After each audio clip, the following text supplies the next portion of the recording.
Hello guys! Welcome again sa aking For today's vlog. video guys, ito na yung day 2 ng ating balik-alindog, Picos Warrior ng Batangas. So, akala nyo laging day 1 lang ang ating nyo, pero nagkakamali kayo. Hanggang day 2 lang yan, charis. So, ngayon guys, hindi ko pa rin sasabihin sa inyo yung pinaggagawa ko kasi hanggang ngayon hindi pa rin ako sigurado. At hanggang ngayon guys, magchichikahan pa rin tayo. May chichika pa rin ako sa inyo. Gaya nga nang naikwento ko sa inyo kahapon guys, or sa day 1 natin is meron nga akong Picos.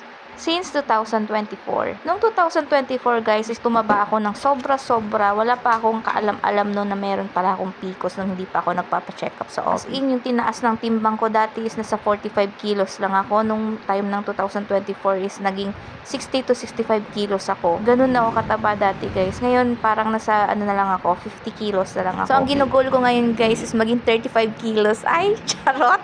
Bata yarn. Hindi naman guys, ayoko naman din pumayat ng sobra-sobra. Gusto ko lang i-maintain ko lang yung katawan ko, yung tipo na hindi ako nahihirapan gumalaw, yung maliksi pa rin ako, kahit na yung medyo mabigat-bigat ng kaunti, at least nakakagalaw naman ng normal, yung hindi hirap na hirap angatin yung paa, diba? At pinaka-importante, mawala na yung sago dito sa loob ng ovary ko, charot. Pero minsan guys, ini-imagine ko sana maging ganun din yung katawan ko sa mga model, yung medyo may mga abs-abs ng kaunti, tapos medyo curve yung katawan. Sana soon maging ganun din yung katawan natin. Aba naman, naku, kapag naging ganun yung katawan ko, sasakit ang ulo ng partner ko, charot. Pero minsan guys, tinanong ko din yung partner ko about dyan. Sabi niya, parang china-challenge niya nga ako kung kaya mong gawin yan.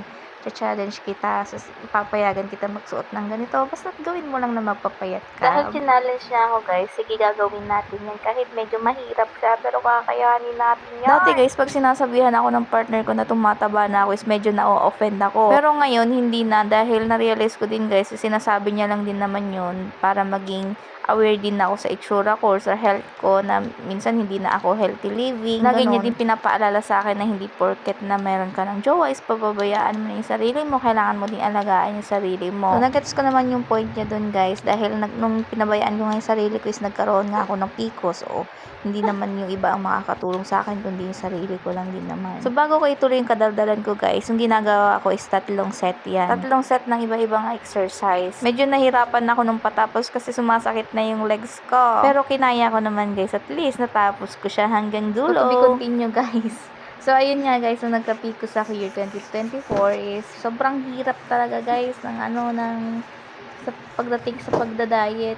Hindi na ako masyadong kumakain ng rice nun, pero hindi talaga ako pumapayat. Dati wala akong time mag-exercise kasi lagi akong busy. So ang ginagawa ko na nagle-less ako ng food, pero napansin ko hindi talaga ako pumapayat kahit anong diet ko. So hanggang dumating yung time guys na na-realize ko na baka kailangan sabayan nga ng pag-exercise para mas lalong ma-burn yung nasa loob ng tiyan ko or matanggal siya. At effective naman siya guys dahil tuloy-tuloy na yung menstruation ko until now, since 2024 hanggang 2026, regular na siya, monthly na siya, hindi na siya palyado. Totoo lang guys, hindi ko talaga alam kung kakayanin ko to hanggang dulo or kaya ko siyang lagpasan tong exercise na to.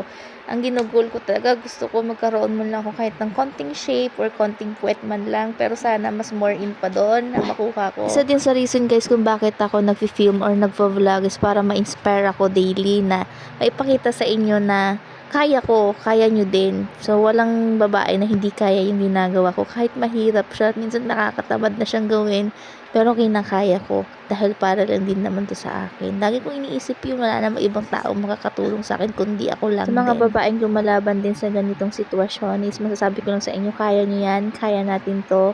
Laban lang. At hanggang dyan na nga muna ulit guys. So kita-kita na lang ulit tayo sa ating day 3 bukas. Sana tuloy-tuloy pa rin kayong manood at huwag nyo kalimutan mag-follow sa aking Facebook page. Thank you for watching!